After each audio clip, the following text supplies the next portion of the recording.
دیکھنے میں وہ اچھا خاصا خوش شکل اچھے گھرانے کا معلوم ہوتا تھا۔ آئیے معیز صاحب بیٹھیے۔ پہلے سے اچھے سے سیٹ اپنے حجاب کی صورت لے اسکارف کو ہاتھ کی مدد سے ٹٹولتی مطمئن سی وہ سیدھی ہوئی تھی۔ معیز اب سامنے رکھی اکلوتی چیئر سنبھال چکا تھا۔ کیسی آپ؟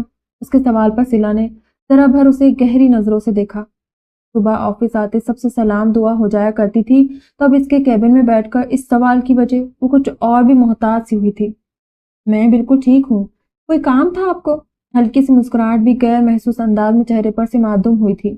اس کا اسٹریٹ فارورڈ لیا دیا انداز اس کے آفس کے میل تو کیا فیمیلز کولیگ کو بھی اس سے ایک خاص فاصلے پر رہنے کے لیے مجبور کر دیتا تھا۔ جی کام تو کوئی خاص نہیں، مجھے آپ سے بس ایک ضروری مگر کچھ پرسنل بات کرنی تھی۔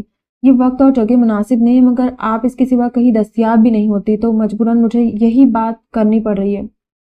بنا کچھ کہے سر کو ہلکا سا خم دیتے سلا نے اسے بات جاری رکھنے کا عندیہ دیا۔ اور اچھا بھلا پر اعتماد شخص اس وقت کافی سوچ سمجھ کر ناپ تول کر الفاظ کا انتخاب کر رہا تھا۔ مس سلا، میں گھما پھرا کر بات نہیں کروں گا، میں اپنی فیملی کو آپ کے گھر بھیجنا چاہتا ہوں۔ کچھ تذبذب کا شکار وہ آہستہ مگر تیز تیز بول گیا تھا۔ سلا نے ایک جھٹکے سے کرسی کی پشت چھوڑی تھی۔ اس کی بات میں چھپا مفہوم وہ اچھے سے سمجھ رہی تھی۔ اکڑو ہو کر بیٹھتی ایک لمحے کے لیے اس کے چہرے پر بے یقینی اور اگلے پل ناگواری کا تاثر ابھرا تھا۔ یہ چھجندر، اتنی اس کی ہمت! چند سیکنڈز کا کھیل تھا، پھر وہاں سپاٹ پن در آیا۔ آپ جانتے ہیں میں نہ صرف میرڈ ہوں بلکہ ایک بیٹے کی ماں بھی ہوں۔ بہت کوشش کر کے تحمل کا سرا پکڑے تو نرم آواز مگر قطعی پن لیے بولی۔ معیز نے سر ہلایا۔ جی مگر آپ کے ہسبینڈ سے علیحدگی ہو چکی ہے، آفس میں یہ بات قریب قریب سبھی جانتے ہیں۔ وہ جیسے پوری تیاری کر کے آیا تھا۔ میز کی سطح پر رکھا سلا کا ہاتھ مٹھی کی صورت بند ہوتا اس کے ضبط کا گواہ تھا۔ آپ سے کس نے کہا یہ سب؟ کیا کبھی میں نے اسٹاف میں سے کسی سے اس بابت بات کی ہے؟ اور بے لچک آواز میں پوچھ رہی تھی۔ انداز ابھی بہت پرسکون سے تھے۔ آفس میں سب جانتے ہیں آپ، وہ ذرا بھر گڑبڑایا۔ غلط جانتے ہیں سب، غلط قیاس آرائیاں قائم کی گئی ہیں میرے بارے میں۔ تندہی بھری آواز میں اس کی بات کاٹتی وہ کاٹدار نظروں سے دیکھ رہی تھی۔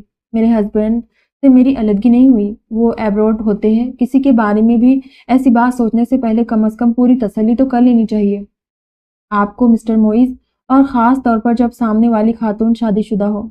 آپ کو پتہ ہے آپ کا مجھ سے اس بابت بات کرنا ہیراسمنٹ کے زمرے میں آتا ہے۔ پورا اعتماد سی اس کی آنکھوں میں آنکھیں ڈالے ہوئے بولی جا رہی تھی اور معیز فک ہوئی رنگت کے ساتھ اسے دیکھ رہا تھا۔ اتنی دیر تک تو وہ کچھ کہنے کے قابل تک نہ رہا۔ اس لمحے پر دل میں لعنت بھیجی جب وہ اسے اچھی لگنے لگی، اور اس لمحے پر ڈبل لعنت جب اس نے اسے پرپوز کرنے کے بارے میں سوچا۔ I am sorry miss Sala, Mrs Sala Haider, correction please, and yes you should be sorry, قطعیت بھرے انداز میں سروں کو ہلاتے ہوئے ٹوکا گیا۔ معیز کا چہرہ اہانت کے احساس سے سرخ پڑنے لگا۔ I am sorry Mrs Sala Haider, مجھے غلط فہمی ہو گئی تھی۔ نظریں چرا کر اس نے بدقت الفاظ منہ سے ادا کیے تھے۔ میرے خیال میں آپ کی غلط فہمی اب دور ہو گئی ہوگی، مجھے اپنا نکاح نامہ دکھانے کی ضرورت نہیں پڑے گی آپ کو۔ اگلے ہی لمحے پہلے کسی پیشہ ورانہ مسکراہٹ کے ساتھ وہ بولی تھی۔ آواز میں تناؤ کی کیفیت کم تھی مگر نرمی اب بھی نہیں تھی۔ نہیں، اس کی ضرورت نہیں ہے۔ اپنی سیٹ سے اٹھ کھڑا ہوا۔ سلا نے ٹھوڑی اٹھا کر اسے دیکھا تھا۔ مسٹر معیز، ہم ایک جگہ کام کرتے ہیں، کولیگز کے طور پر ہمارے اچھے ٹرمز رہے ہیں، آئندہ بھی ہمیں یہی اسی آفس میں ایک ساتھ کام کرنا ہے، اس لیے بہتر ہوگا میں اور آپ اس ساری گفتگو کو یہی دفن کر دیں۔ سپاٹ چہرے کے ساتھ آواز میں تنبیہ سی تھی۔ شرمساری سے سر ہلاتا ہوا اس کے کیبن سے باہر نکل گیا تھا۔ اس کے جانے کے بعد سلا نے اپنے دونوں ہاتھ اپنے چہرے پر پھیرے تھے۔ اندر غصے کا ایک طوفان سا برپا تھا، چہرہ آگ کی مانی دہک رہا تھا۔ کرسی کے پشت سے ٹیک لگائے اس نے ذرا بھر پلکیں مون کر اپنے تنے ہوئے اعصاب کو پرسکون کرنے کی کوشش کی تھی، پھر نارمل تاثرات چہرے پر لیے کمپیوٹر اسکرین کے جانب متوجہ ہو گئی۔ سست روی سے اپنی مخصوص جگہ کی طرف بڑھتے اس کی نظر اٹھی تھی اور پھر سامنے بینچ پر بیٹھے شخص کو دیکھ کر وہ حیرت و خوشی سے چمکتی سبز آنکھوں کے ساتھ اس کی جانب دوڑنے کے سے انداز میں بڑھا تھا۔ اس کے ہی انتظام بیٹھے اس شخص نے مسکراتے چہرے کے ساتھ اسے اپنی طرف آتا دیکھا تھا۔ آپ واپس آ گئے؟ اس کے پاس رک کر خوشی اور کچھ بھاگنے کے باعث پھولی سانسوں کے درمیان وہ چیخ نما آواز میں بولا تھا۔ مرتضیٰ نے سیدھا ہوتے سر کو ذرا سا ہلایا تھا۔ Good to see you again young man. اس کے سامنے دایاں ہاتھ کیے وہ کہہ رہا تھا۔ شہیر نے جھٹ سے اس کا ہاتھ تھاما تھا، ساتھ ہی اس کی معصوم سے خوشکن ہنسی کی آواز گونجی۔ می ٹو مرتضی سر۔ اس کا ہاتھ چھوڑتے مرتضی نے اسے بیٹھنے کا اشارہ کیا تھا۔ بیگ کندھے سے اتار کر بینچ پر رکھتے ہوئے ذرا فاصلے پر بیٹھ چکا تھا۔ آپ اچانک سے کہاں غائب ہو گئے تھے؟ اچانک سے اسے یاد آیا تھا، وہ اس سے خفا تھا۔ غائب نہیں ہوا تھا، بابی سے ملنے گیا تھا۔ تم 2 دن پارک نہیں آئے تھے، مجبوراً تمہیں ملے بغیر جانا پڑا۔ اس کے شکایتی انداز پر متبسم سا اس کی طرف دیکھتا صفائی پیش کر رہا تھا۔ شہیر نے جھٹ سے چہرے پر سے ساری ناراضگی کے آثار مٹا دیے تھے۔ اوہ، تبھی میں بھی سوچوں آپ مجھ سے ملے بغیر کیسے جا سکتے ہیں؟ ایسا تو ہو ہی نہیں سکتا۔ کہتے ہوئے اس کے لب و لہجے میں جو مان تھا، یقین تھا اس نے مرتضی کو ایک انہونی سی خوشی سے ہمکنار کیا تھا۔ اینی وے مسٹر شہیر، یہ رہا آپ کا گفٹ۔ اچانک سے یاد آنے پر اس نے اپنے پاس رکھا قدر درمیانے سائز کے گفٹ بیگ کو اٹھا کر اس کی جانب بڑھایا تھا، جسے آنکھوں میں حیرت لیے دیکھتا اب وہ اس کا چہرہ تک رہا تھا۔ گفٹ؟ مگر کس لیے؟ ہلکا سا ہنس کر کندھے اچکائے۔ مجھے اچھا لگا تو بس لے لیے، گفٹ کسی وجہ سے تھوڑی دیے جاتے ہیں شہیر۔ وہ یوں ہی ہاتھ بڑھائے نرمی سے اسے دیکھ رہا تھا۔ لیکن میں یہ نہیں رکھ سکتا، ماما ڈانٹیں گی اس طرح آپ سے گفٹ لینے پر۔ اور سوچ انداز میں اس کی طرف دیکھتے ہوئے لاچارگی سے اپنا عذر پیش کر رہا تھا۔ مرتضی نے ہونٹ بھیج کر بے دلی سے ہاتھ پیچھے کرنا چاہا۔ لیکن کوئی بات نہیں، آپ کے لیے میں تھوڑی سی ڈانٹ کھا لوں گا، اٹس فائن۔ اس کے بجھتے چہرے کو دیکھ کر اس نے تیزی سے دونوں ہاتھ بڑھا کر گفٹ بیگ تھام لیا تھا۔ مرتضی کی مسکراہٹ بڑی بے ساختہ تھی۔ Thank you.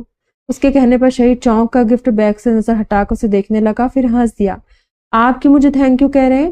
یہ تو مجھے کہنا چاہیے، گفٹ تو آپ لائے ہیں نا میرے لیے۔ تھینک یو، کسی ناسمجھ بچے کی طرح اس کی عقل پر ماتم کرتے ہوئے بڑے پن سے اسے سمجھا رہا تھا۔ مرتضی نے بیگ سے ٹیک لگا کر گردن ترچھی کیے اس کے پرشوق انداز ملاحظہ کیے تھے، جو اب ٹٹول کر گفٹ کھولنے کی کوشش کر رہا تھا۔ اسے بتا نہیں سکتا تھا اس کا یہ گفٹ قبول کرنے کی اسے کتنی خوشی ہوئی تھی۔ بالکل انجانی سی، بابی کے بعد وہ دنیا میں واحد دوسرا انسان تھا جس کے ساتھ اس کے احساسات بہت کم عرصے میں اتنے مضبوطی سے جڑ گئے تھے۔ کوئی اندیکھی سی ڈور تھی جو اسے اس بچے سے باندھتی تھی۔ 3 ماہ پہلے جب اسے اچانک ایک پروجیکٹ کے لیے لاہور بھیجنے کا فیصلہ کیا گیا تھا تو جی جان سے عاجز ہوا تھا۔ پچھلے 6 سال سے شارجہ کی ایک مایہ ناز کمپنی میں آرکیٹیکٹ کی خدمات سر انجام دے رہا تھا، اور بلا شبہ وہ اپنے کام میں بہت مہارت رکھتا تھا۔ بہت کم عرصے میں اس نے کئی بڑے بڑے پروجیکٹس میں اپنی فنکاری دکھائی تھی۔ اسی بنا پر اسے لاہور 6 ماہ کے لیے ایک پروجیکٹ کے لیے بھیجا گیا۔ اس سے پہلے کبھی لاہور گیا نہیں تھا۔ دوسرا، بابی اس کے ساتھ جانے پر آمدہ نہیں تھے۔ انہوں نے اپنی زندگی کا ایک بڑا حصہ شارجہ کی یونیورسٹی میں شعبہ تدریس سے منسلک رہ کر گزارا تھا، یہاں تک کہ ریٹائرمنٹ کے بعد بھی یونیورسٹی کی جانب سے انہیں اعزازی طور پر ریسرچ ڈپارٹمنٹ سے منسلک کر دیا گیا تھا۔ اتنا عرصہ شارجہ میں بسر کرنے کے بعد وہ یہاں سے جانے کو اب آمدہ نہیں تھے۔ مجبوراً اسے ان کے بغیر ہی آنا پڑا۔ 6 ماہ کی تو بات تھی، جلد ہی یہ عرصہ مکمل ہو جانا تھا۔ یہاں وہ کمپنی کی طرف سے انتظام شدہ ہوٹل میں قیام پذیر تھا۔ کنسٹرکشن سائٹ سے واپسی پر ورکنگ آورز کے بعد اس کا معمول سا بن گیا تھا۔ وہ قریبی پارک میں شام کو کچھ دیر کے لیے ضرور آیا کرتا تھا، اور یہاں اس کی ملاقات شہید سے پہلی بار ہوئی تھی۔ اس دن اس نے گرین شرٹ پہن رکھی تھی اور بلا شبہ اس کی سبز آنکھوں نے اسے کچھ دیر کے لیے مبہوت کیا تھا۔ سیاہ بالوں کے ساتھ اس کے چہرے پر چھایا معصومیت کا تاثر بڑا بھلا سا لگتا تھا۔ باقی سب بچوں کی نسبت کھیل کود کے بجائے وہ قدرے اس شانت سے حصے میں بیٹھا اپنی ڈرائنگ بک پر جھکا ہوا تھا۔ سامنے مختلف رنگ بکھرے پڑے تھے۔ مرتضی چاہ کر بھی اسے نظر انداز نہیں کر پایا۔ یہ سلسلہ کئی دن تک چلتا رہا۔ وہ بڑی خاموشی کے ساتھ اسے اگلے کئی دن نوٹس کرتا رہا، بلکہ اب تو اسے وہاں دیکھنے کی عادت سی ہو گئی تھی۔ پھر ایک ویکینڈ وہ اسے نظر نہیں آیا۔ اس دن وہ بڑی بے دلی سے وہاں کچھ دیر ہی بیٹھ سکا، پھر جلد ہی اٹھایا، جیسے وہاں ہر شے سے دل اچاٹ ہو گیا ہو۔ عجیب صورتحال تھی، وہ خود سمجھنے سے قاصر تھا۔ وہ یہاں کسی کو جانتا نہیں تھا، پارک بھی کچھ دیر ریفریش ہونے کے لیے آ جایا کرتا تھا۔ ایسے وہ بچہ اسے اٹریکٹ کرے گا، اور وہ بھی اس حد تک کہ ایک دن کی اس کی غیر موجودگی اسے کھٹکنے لگے گی۔ اس کے اپنے لیے غیر یقینی صورتحال تھی۔ اگلے دن وہ اس کے پارک آنے سے پہلے وہاں موجود تھا، نیچے سبز زار پر بیٹھا، پاس بیگ رکھے۔ آج بھی وہ رنگوں سے کھیل رہا تھا۔ مرتضی کے ہونٹوں پر دھیمی سی مسکراہٹ آ کر ٹھہری۔ وہ اپنی مخصوص جگہ بینچ پر آ کر بیٹھا تھا، گلے میں جھولتی ٹائی کی نوٹ ڈھیلی کی تھی، موبائل فون جیب سے نکال کر بظاہر اس میں مگن وہ کی نکھیوں سے بار بار اس پر نگاہ ڈال لیتا تھا۔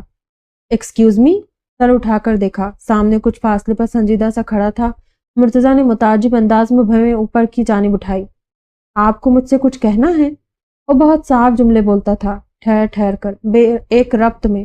مرتضیٰ نے ناسمجھی سے اسے دیکھا، پھر سر نفی میں ہلا دیا۔ پھر آپ مجھے اس طرح آبزرو کیوں کر رہے ہیں؟ میں بہت دنوں سے نوٹ کر رہا ہوں، آپ مجھے دیکھتے رہتے ہیں۔ وہ ضرورت سے زیادہ اسٹریٹ فارورڈ ثابت ہوا تھا۔ کچھ دیر کے لیے مرتضیٰ بھی جزبز ہو کر رہ گیا۔ ایک چھوٹا سا بچہ اسے مشکل میں ڈال رہا تھا۔ اس سوال کا کوئی خاطر خواہ جواب وہ آج تک خود کو نہیں دے پایا تھا، تو اسے کیا کہتا؟ سوری بے اختیار اس کے منہ سے نکلا تھا۔ یہ کوئی سوچ سمجھ کر کہا جانے والا فکرہ نہیں تھا، اور وہ خود نہیں جانتا تھا اس نے ایسا کہا کیوں تھا۔ شاہر کچھ دیر عجیب نظروں سے اسے دیکھتا رہا، پھر واپس جا کر اپنی جگہ بیٹھ گیا۔ اس کے بعد سے مرتضیٰ نے اس پر سے توجہ بٹانے کی کوشش کی تھی۔ اگلے 2-3 دن وہ جان بوجھ کر پارک نہیں آیا، مگر چوتھے دن کوئی مقناطیسی قوت تھی جو اسے ایک بار پھر وہاں کھینچ سی لائی تھی۔ اس کے آنے پر شہیر جو نماک سے پینسل سے لائنز ڈرا کر رہا تھا، سر اٹھا کر اسے دیکھنے لگا جو اس کے پاس سے گزر کر بینچ کی جانب بڑھ رہا تھا۔ اپنی جگہ برجمان ہوتے مرتضیٰ نے اسے اپنی طرف دیکھتے پا کر مسکراہٹ کا پیغام بھیجا تھا۔ بدلے میں شہیر نے بھی مسکرا کر جواب دیا۔ آپ بہت دنوں بعد آئے ہیں۔ مرتضیٰ چونکے بنا نہ رہ سکا، تو اس نے اس کی غیر موجودگی بھانپ لی تھی۔ کیا آپ کو میرا اس دن آپ سے وہ سب کہنا برا لگا؟ سر اٹھا کر اس کی طرف دیکھتے وہ پورا اعتماد سا پوچھ رہا تھا۔ مرتضیٰ نے مسکراتے ہوئے نفی میں سر ہلا دیا۔ تھینک گاڈ، مجھے لگا شاید آپ کو برا لگا، اس لیے آپ نے آنا چھوڑ دیا۔ ماما کہتی ہے کسی کو برا فیل کروانا بھی گناہ جیسا ہوتا ہے۔ وہ ایک دم ہلکا پھلکا سا ہو گیا تھا۔ مرتضیٰ نے ستائش بھری نظروں سے اسے دیکھا۔ وہ صرف دیکھنے میں ہی نہیں، اپنی عادات و اطوار میں بھی منفرد تھا۔ میں شہیر ہوں اور میں مرتضیٰ ہوں۔ یہ ان کے درمیان ہوا پہلا تعارف تھا، جو آگے جا کر کچھ ہی ہفتوں میں ایک اندیکھے سے مضبوط تعلق میں بدل گیا تھا۔ رقیہ خالہ سے بھی آتے جاتے اس کی کئی مرتبہ سلام دعا رہتی تھی۔ جوتے کی ریک میں شہر کے صبح کے لیے پالش کیے شوز رکھتے اس کا پاؤں کسی چیز سے ٹکرایا تھا۔ ذرا بھر پاؤں اور آگے کرتے ریک کے نیچے کچھ ہونے کی یقین دہانی کرتی وہ بیٹھ کر نیچے جھکی دیکھنے لگی۔ وہ کوئی باکس تھا۔ سلا نے ہاتھ بڑھا کر باہر نکالا۔ اندر سے ریموٹ کنٹرول چھوٹی سی نیلے رنگ کی گاڑی برآمد ہوئی تھی۔ باکس کی پیکنگ کی گئی تھی جیسے کہ کوئی گفٹ ہو، اور یقیناً شہر نے اس سے چھپانے کے لیے اسے باقی کھلونوں میں رکھنے کے بجائے یہاں رکھا تھا۔ شام کو اس کی آمد پر وہ پرجوش انداز میں اسے اپنے پارک والے دوست کی واپسی کی خوشخبری سنا چکا تھا، جو اس کے لیے تو کسی طور خوشکن ثابت نہیں ہوئی تھی۔ اور اب یہ گفٹ سلا کے ماتھے پر ناغواریت لیے بل نمودار ہوئے تھے۔ ایک کڑی نظر پرسکون گہری نیند سوئے شہیر پر ڈالی، پھر اٹھ کر کمرے سے باہر نکل آئی۔ قدموں کا رخ رقیہ خالہ کے کمرے کی سمت تھا۔ خالہ، شہیر کو کس نے گفٹ دیا ہے؟ ہاتھ میں کار کا ڈبہ لیے خطرناک حد تک سنجیدہ لگتی تھی۔ رقیہ خالہ جو بیڈ کی جانب بڑھتی لیٹنے کی تیاری میں تھی، پہلو بدل کر بیڈ کے کنارے پر بیٹھتی چلی گئی۔ آج کل کے بچے بھی نہ ذرا کام کی نہیں، ایک چھوٹی سی گاڑی ڈھنگ سے چھپا نہیں سکا یہ لڑکا، اور منع مجھے یوں کیا جا رہا تھا ماں کو بتانے سے جیسے خود تو ساری عمر کے لیے راز کسی کنویں میں ڈال آیا ہو۔ انہیں شہر سے اس درجے نالائکی کی توقع نہیں تھی۔ دل ہی دل میں جی بھر کے بدمزہ ہوئی تھی۔ کچھ پوچھ رہی ہوں خالہ۔ ان کے کچھ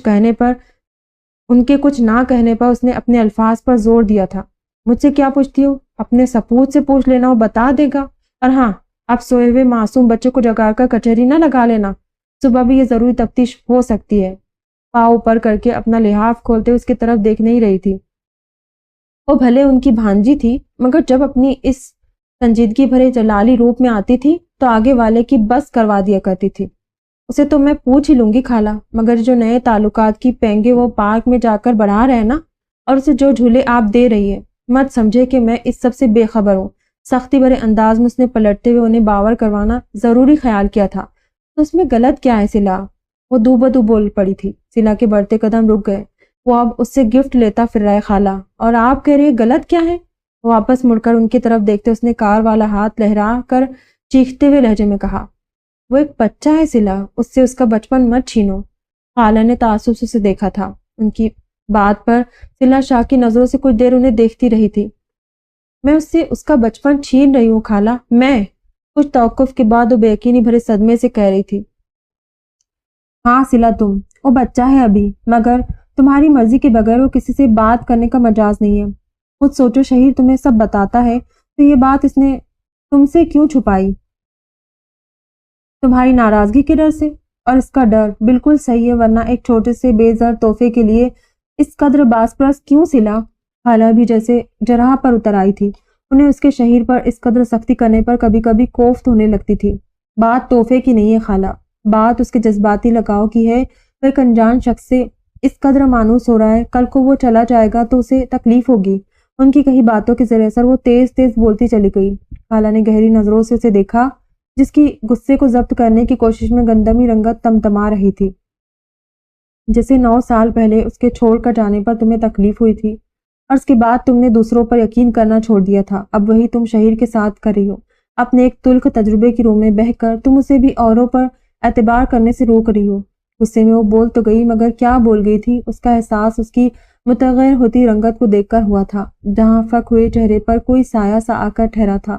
لفظوں کا زہر خون تیر کمان سے نکل چکا تھا اور سیدھا اس کے دل میں پیوست ہوا تھا۔ اندر کئی دور تک زہر پھیلتا چلا گیا، مگر وہ نیلی نہیں ہوئی تھی۔ ہر زہر وجود نیلا نہیں کیا کرتا، بس اندیکھے گھاؤں میں جا کر زخموں کو ناسور بناتے ان کی تکلیف کو دو چند کر دیا کرتا ہے۔ بنا کچھ کہے لب بھیج کر وہ جانے کے لیے مڑی۔ سلا، خالہ کی شرمندہ سی آواز نے کانوں تک کا سفر طے کیا۔ رات بہت ہو گئی ہے خالہ، مجھے چلنا چاہیے، اس بارے میں ہم صبح بات کر لیں گے، سپاٹ سی آواز میں کہہ کر وہ دروازہ پار کر گئی۔ اپنے کہے لفظوں کی شرمندگی لیے وہ ترہم بھری نگاہوں سے اسے جاتا دیکھ رہی تھی۔ اپنے کمرے میں داخل ہوتے مدھم زرد سی لائٹ میں اس کا چہرہ کچھ اور بھی زردی مائل لگنے لگا۔ اس میں ملال کا رنگ اس کی آنکھوں میں ٹھہرا سبز نگینوں کی جوت بجھانے لگا تو قدموں میں مزدگی سی در آئی تھی۔ بنا چاپ کیے آہستگی سے وہ باکس واپس جوتوں کے ریک کے نیچے رکھ کر بیڈ تک آئی تھی۔ دوپٹہ اتار کر سائڈ پر رکھتے سیدھی لیٹ کر گردن ترچھی کی ایک نظر پرسکون سوئے شہید پر ڈالی۔ بند آنکھوں اور ماتھے پر بکھرے بالوں کے ساتھ اسے نظریں چرانے پر مجبور کر رہا تھا۔ ہاتھ بڑھا کر بنا دیکھے ماتھے پر بکھرے بال پیچھے کیے تھے، پھر اس کی جانب کروٹ لیتے سرہانے پر دھرے اس کے ہاتھ پر اپنا ہاتھ دھرا۔ آنکھوں میں نمی کی ہلکی سی تہ آ کر جمنے لگی تو بھی اس نے پرواہ نہیں کی۔ خالہ کی باتوں کے زیر اثر وہ اب بھی مزہمل سی نظر آتی تھی، جیسے 9 سال پہلے اس کے چھوڑ کر جانے پر تمہیں تکلیف ہوئی تھی اور اس کے بعد تم نے دوسروں پر یقین کرنا چھوڑ دیا تھا، اب وہی تم شہیر کے ساتھ کر رہی ہو۔ اپنے ایک تلخ تجربے کی رو میں بہہ کر تم اسے بھی اوروں پر اعتبار کرنے سے روک رہی ہو۔ بے چین ہو کر اس نے پہلو بدلا تھا۔ کچھ یادوں کو اس نے رات کی تاریکی میں تکیہ بھگونے کی اجازت نہیں دی تھی اور خالہ انجانے میں انہی کا مقفل شدہ در کھٹکھٹا بیٹھی تھی۔ آنکھ کے کونے سے ایک ننھا سا موتی ٹوٹ کر بکھرتا تکیے میں ضم ہو گیا تھا۔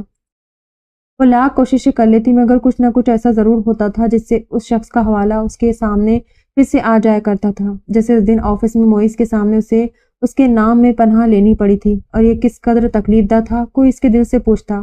جیسے شہیر کے اسکول میں اکثر اس کی ٹیچرز یا پرنسپل کے سامنے اس کا ذکر کہیں نہ کہیں سے نکل آتا تھا، اور جیسے آج خالہ کی باتوں میں بلا ارادہ آن وارد ہوا تھا۔ وہ خود بھی جانتی تھی رقیہ خالہ نے یہ سب جان بوجھ کر نہیں کہا تھا، مگر دل کو کیسے سمجھاتی جس کے سارے زخم ایک ذرا سی ٹھیس پر پھر سے ادھیڑنے لگتے تھے۔ 9 سالوں نے اسے بہت مضبوط کیا تھا۔ وہ پہلے والی سلا جہانگیر نہیں رہی تھی جو اپنے پاپا کے پرنسس ہوا کرتی تھی، جس کے منہ سے نکلی ہر بات حرف آخر ہوا کرتی تھی اور اسے پورا کرنا اس کے باپ پر فرض تھا۔ پچھلے 9 سالوں نے اسے سبھی ناز برداریاں چھین لی تھی۔ نازک اندامی ماضی کا قصہ ہوئی تھی، خود پر مضبوطی کا خول چڑھائے اب اسے خود اپنا آپ ایسا ہی لگنے لگا تھا، بے حس سپاٹ، ہر احساس سے آری سرد مہر پر کبھی کبھی یہ خول چٹکنے لگتا تھا اور وہ لمحے بڑے جان کسل ثابت ہوتے تھے۔ سوتے ہوئے شہیر نے کروٹ لیتے اس کے گرد اپنا بازو لپیٹا تھا، وہ کسی خواب کسی کیفیت میں بیدار ہوئی تھی۔ چہرہ گھما کر اسے دیکھا تو تاریکی کے سائے چٹکنے لگے تھے، اس کے وجود سے نکلتی شعاعیں سلا کو اپنے حصار میں لینے لگی تھی۔ وہ تہی دامہ تو نہیں تھی، نہ ہی وقت اتنا سنگ دل تھا کہ اس کے حصے میں فقط آبلہ پائی لکھی ہو۔ کچھ نہ کچھ مرہم کا انتظام بھی تو شہیر کی صورت کر دیا گیا تھا، کیا اس کے اطمینان کے لیے کافی نہیں تھا؟ جواب بڑا واضح تھا جو مسکراہٹ بن کے اس کے چہرے پر آن رقم ہوا تھا۔ ہاتھ بڑھا کر اس کے رکال پر رکھتے وہ ہر بری یاد، ہر تلخ سوچ سے خود کو آزاد کرواتی آنکھیں موند گئی۔ اب کی بار اس کا چہرہ سکون کی تحریر خود پر سجائے ہوئے تھا۔ ناشتے کی ٹیبل پر آج معمول کی نسبت زیادہ خاموشی تھی۔ سلا کی چپ خاصی گمبھیر سی تھی۔ شہیر ماں کی خاموشی پہچانتا تھا، اندر کا چور کچھ اور بھی اسے محتاط ہونے کا کہہ رہا تھا۔ ان اکھیوں سے خلاف معمول ساتھ ناشتہ کرتی خالہ رقیہ کی جانب دیکھا